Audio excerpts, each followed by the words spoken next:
আসসালামু আলাইকুম, সবাই কেমন আছেন? আমি এখন একটা গজল পেশ করিব। দুয়ারে আইসাছে পালকি নায়রি নাও তোলো রে তোলো, মুখে আল্লাহ রসুল বলো সবই।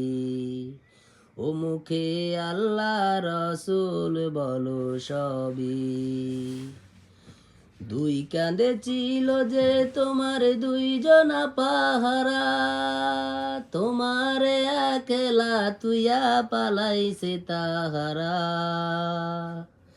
ও তোমার আটকরডি নয় দরজা বন্ধ হয়ে গেল রে গেল, মুখে আল্লাহ রসুল বলো সবই।